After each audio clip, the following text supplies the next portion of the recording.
What's going on YouTube? So in today's video I'm going to cover this one thing, which is how to onboard SMMA clients and what my process looks like.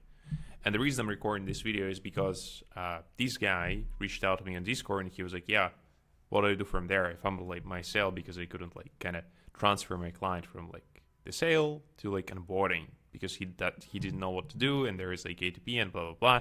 Basically, I'm going to cover everything in this video, and I'm going to explain everything like quick details, because in the beginning I also struggled with this problem, and well, maybe if I help a couple of you out, you'll press the like button or some bullshit, I don't know. But basically, yeah, I'll cover Facebook, how to onboard your clients on Facebook, how to get access to their ad account, their page. I'll cover the onboarding forms, what I use to kind of systematize the data collection from the clients when they paid me and I need to onboard them to have everything kind of sorted properly. I'll cover A2P, how to do that, and I'll give you a quick checklist of everything you need to get like instantly verified. Not instantly, but basically in a couple of days, you get my point. And I'll cover some stuff I do on GHL. On Go High Level, if you're doing agency and you're not using it, I don't know why you're watching this video. Just go sign up with them, use someone's affiliate link, get 30 days free. I don't know. Basically, yeah, and how to connect the calendar, because my clients usually get appointments. I don't let them, ideally, I don't let them work the leads, so we just get them appointments. So let's get right into this stuff. Basically, for Facebook, it'll be very simple. What we need to do, we need to get access to the page and ad account to run the ads. For that, you need your own business portfolio for your agency, for your whatever business profile. For that, you need your Facebook account. Basically, you go and type create business portfolio. You do this on your end beforehand. You should have it beforehand. Again, I'm saying it because otherwise it won't work. Basically, what it tells you to do, it tells you to go to business.facebook.com from the desktop of your browser and just follow these instructions from Facebook. Congrats. Now we have business portfolio on Facebook, and you can go to the next step. You create if you don't have one. With your clients, and with my clients, the way situation usually looks is they either have business page or they don't have it. Like there is usually no in between. So if they do not have it, make them create one. For that, just remember how you create a business portfolio. Get them on a boarding call, on a Zoom meeting, and be like, yo, we need to do these couple of steps to set you up. Basically, head out to business.facebook.com, create your business portfolio, make them turn on the screen share, and you just guide them. Basically, they create their business portfolio. If they have a Facebook page for their business, basically what you need to do is you need to claim it under business portfolio. It's not hard. You will see it's really freaking understandable. Facebook does most of your work for you. If they don't have it, just let them create a new one. Tell them that, hey, yeah, you will set it up for them and move to the next step. Basically, from there, you make them go back to business.facebook.com, which is, I'm not going to show you because I have a lot of ad accounts in there, which I would prefer not to docs. But basically, you make them go there and you make them go to ad accounts tab. Basically, you tell them to click settings. It's on the bottom left here, and it pulls up menu that looks like this. You tell them, okay, from here, just go to your ad accounts. If they don't have one, they'll have to create one. Just on their end, they will have to press add and create a new one. On your end, after they create a new one, by the way, small life hack, get them to basically to put their payment method, their preferred payment method for ads, right on the call so you don't have to do it later. But from there, the way it will look is very simple. On your end, you will also have to press add. And there is one little thing that you will have to remember, and I should have it somewhere here. It's ad account ID. Basically, when they created their ad account and they're on the screen share, what I usually do, I just make a screenshot of the ad account ID. For example, it should be somewhere, I believe somewhere here. Unfortunately, I kind of hid all the valuable parts from you because I prefer not to dox myself. But basically, you tell them, okay, go there. You copy the ad account ID, and on your end, you press add. and like request access to someone's business page or someone's ad account, and you just paste their ad account ID. From there, you just tell them, okay, go to requests on the bottom left, and they just need to accept the request from you to manage their Facebook page. Congrats, Facebook done. Like, that's literally all you have to do. And at some point I was really confused because there are different methods. I just use this one because this one literally takes like 3 minutes on the Zoom call when you guide them. 3 minutes, and they don't have to do anything after that. That's pretty much it with Facebook. Basically, requests done. At this point, they won't have to do anything with Facebook. The next thing they'll cover for the onboarding is onboarding forms. Onboarding forms, and it'll be a very simple one. Why use them? Because it allows you to store the data about all of your clients that they input just in one place in Google Sheets. I created it one time, maybe like, I don't know, maybe around a year ago. I don't even know. And I still use it up to this date, and I use the same one I created a year ago. So it'll be your to-go thing. It'll look something like this. I created a template, basically, that collects all of their information. And I think I put it here. Just put it in the description of this video or in Discord server, wherever I decide to funnel you guys. Just go there and like you will find it. Basically, you can just go here. I'll attach the link in the description. You can copy this form and you will have the same one. Literally all the fields, everything will be the same one. And what do you tell your clients to do? Okay, yeah, and we have a couple of onboarding forms that you need to fill out, blah, blah, just general information about your business. Here you just put your agency name, congrats, now you have an agency. Then after you have all of this information, you just start. You don't do anything with that. Like, you just use it when you need it. The next thing is A2P form. This is a bit trickier, and I'll explain it in a couple of more steps than the onboarding form. Because this form is a bit... okay, wait, it's a life hack. It's a life hack that I was not supposed to share. So A2P form is supposed to be somewhere here. Let me just find it real quick. Okay, guys, I found it. So basically, A2P form looks like this. The reason you need this one is because whether you're providing leads to your clients or you're providing appointments like I do and my agency does, what you need ideally to do is you need to get a local number within their area so that when you're calling people or sending them text messages, it looks like the phone number is from their area, as opposed to having toll-free for all of your clients, because just the pickup rates are lower, the deliverability rates are lower, and blah, blah, blah. But basically, in this form, we collect a bit more sensitive information. Basically, all fields here are the ones that you will have in GHL when you are applying for A2P registration for the phone number on the sub-account. It is a very simple one, and it is a bit annoying. The most important field here is EIN. So what EIN is, basically for all of you guys that don't know, that never dealt with LLCs and legal entities, it's basically like social security or passport number of the legal entity. It's not the most open information because it's used mostly internally within the business.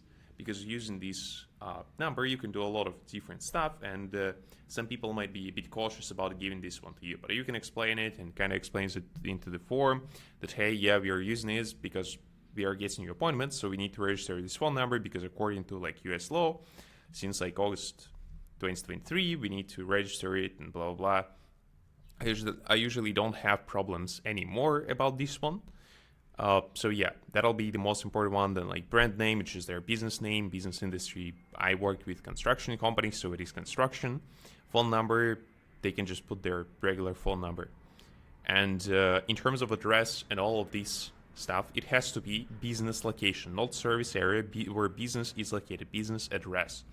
And two of these are very different because if you take where business serves or where they claim to be, yeah, like we are based in like Sonoma County, as an example, it just won't work. And I have a client there and we had no problems with them, just took their business address where they are located, they put it in the form and we are good. Everything gets verified in the, like, I believe 3-4 days for A2P, and everything works really smoothly. So yeah, that is basically like the form for A2P. You will also find it either in the description below, or if I decide to follow you into my Instagram, maybe I decide that, well, I need followers, you'll probably have to DM me and I'll send both of these to you, so you can just make a copy of them and just send to your clients and use it forever. The other thing that I will also cover today is how to submit A2P. It is an important one, and it'll be a life hack for you guys, because a lot of you guys don't understand how to do this in general. So I prepared a small guide for you. Just allow me a minute. I'm back. So in this guide, basically it has all the fields that you need to put in the basically, I forgot the thing that you need to put in A2P basically form to get approved. Literally has everything. It's the same one I use, and I'll explain the whole process right here and now. Basically, on your client's sub account or whatever it is, for example, I made example for this video on my GHL account, and I'll have to kind of blur this out so you don't go funnel hacking my clients, because it kind of does make a lot of sense. You just go to settings, you get a phone number, and you submit your A2P. So basically the way it works is very simple. You get a couple of phone numbers on your end. The local one you'll have to verify with A2P, and the way it'll look is very simple. You just go through the form. I filled out this one beforehand, so it is easier for you guys to understand. Let me just move myself around real quick. Basically, whether it is like it in USA or Canada, some business details, which is like legal business name. By the way, it should include LLC, like GHL tells you it should. For example, Safari Home Services LLC. Again, this is example. I just took it off the internet, so just don't go. Actually, you can go and reach out to them. I don't care. And basically, here you just fill out all of their information that you got from the form. And by the way, you don't have to do it on the meeting. You just tell your client that, hey, yeah, it'll take us 2 days to set it up, and we can start like in like 4 or 5 days, something like that.